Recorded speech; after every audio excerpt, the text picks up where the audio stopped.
This is the Art Marketing Minute with Eric Rhodes, author of the Amazon best-selling book, Make More Money Selling Your Art. In the Marketing Minute, we answer your questions to help your art career. Brought to you by artmarketing.com, the place to go to learn more about marketing. Now, here's your host, Art Magazine publisher, Eric Rhodes. Thank you, Jim Kipping, and thank you for joining us today. I am here. My goal is to eliminate the idea of the starving artist. So let's get right to today's questions. Here's a question from Minnie in Little Rock. I wonder if she's married to Mickey. No, I'm sorry. She probably heard that her whole life. I don't think I should go there. Anyway, Minnie in Little Rock. Eric, I'm an artist, and I'm in a little community gallery in a small tourism town nearby. We all volunteer time, and some of the people in the gallery sell really well, and I don't seem to sell well at all. And I'm not talking about my own paintings. They sell well when other people are selling them, but when people come into the gallery, I don't sell anything. I'm just not selling well, and as a matter of fact, I think I scare people off. And honestly, I got to tell you, I hate selling because I don't like being sold. Do you have any advice for me? Well, Minnie, don't do something that you're uncomfortable with unless you want to grow. Now, if you want to grow, it's okay to get out of your comfort zone. If you're perfectly happy where you are, stay where you are, but don't try to be something you're not. You have to ask yourself this: why do you hate being sold to? What was the experience that you hated so much that you decided you hated salespeople? I think it's worth asking the question. And what is it about selling that you hate? Is it asking for money? Well, one thing you have to understand is that most of the sales that take place in the world are not unethical and not pushy, and you don't have to be pushy to sell. And so don't assume that selling is a pushy thing. Yeah, car dealers, whole nother animal. I don't like that very much, but they're even getting better. But the way to sell is not to try and manipulate. That's old school. The way to sell is just to listen to people and ask them questions. Pull them in. If you see them asking about a painting, or you see them looking at a painting and staring at a painting, ask them about it. Instead of saying, "May I help you?" You know what the answer to that is. It's just looking. So ask questions that are open-ended, like, tell me your thoughts about that painting. You seem pretty engaged in it. Don't ask, "Do you like it?" You're going to get a yes or no.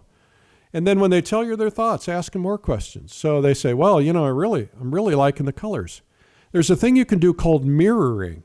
And all you have to do is repeat something they said, and you can actually keep somebody talking for a long, long time, and they will open up more and more the more you do it. And you may feel like you're manipulating, and you're really not. You're just trying to keep conversation going. So mirroring is like they say, "Oh, I like the color." You go, "Huh, the color, tell me about that." And then they'll go, "Well, I really like the reds and the blues and the greens, and I really, really, really like the glow of the mountain and the way that, this artist made the water sparkle on the water." You say, "What is it about that sparkle that turns you on?" "Oh, well, I don't know. It reminds me of when I was sitting in a boat with my grandfather when I was a kid. We were fishing, and I remember the sun came up over the mountain, and my grandfather was catching this fish, and I was just mesmerized by the sparkle on the water. It was kind of hypnotic." Well, all of a sudden they've opened up and they've told you something cool about themselves. So just, ask people to keep talking and don't push. You don't have to be pushy. Selling's not pushy, right? You just want to help people find things. Sometimes they don't know to find them on their own. You got to help them.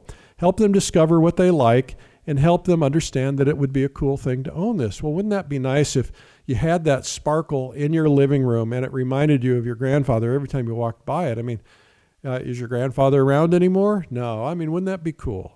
And, that's kind of what selling is. It's not anything more than just being honest with people and letting them talk. Next question comes from Juliana Clara in Midvale, Utah.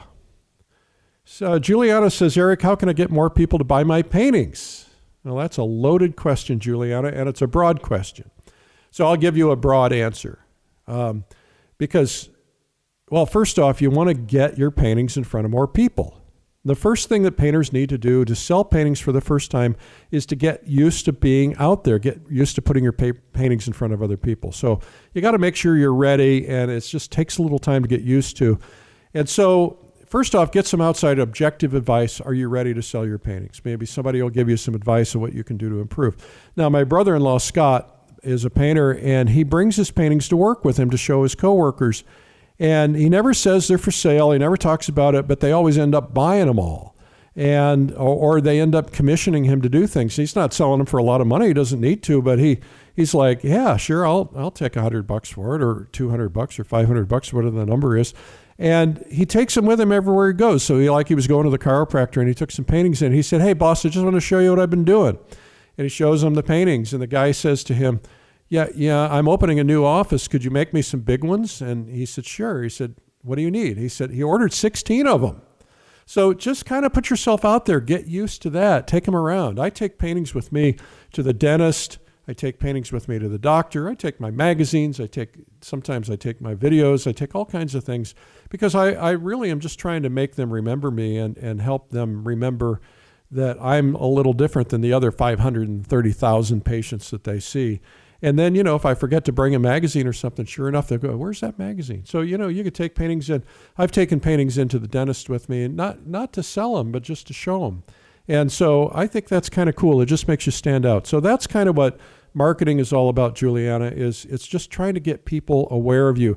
Once you get into the level where you want to go a little deeper, you want to start selling nationally or selling more in your community, there's a lot of other answers. There's a lot of things like, do you need a website or not? A lot of people are debating that today. I think obviously it's a good idea, but a website alone isn't going to bring you any business. You got to figure out how to get people in there. You got to figure out how to get people to respond. So that's what I talk about in some of my other stuff, my books and videos and things. But I hope this has been helpful. Well, this has been the Art Marketing Minute with me, Eric Rhodes. My goal in life is to eliminate the idea of the starving artist and to help your dreams actually come true. So if you want to submit questions, simply email eric@artmarketing.com. And to learn more about marketing ideas, you can visit artmarketing.com. Thanks for listening.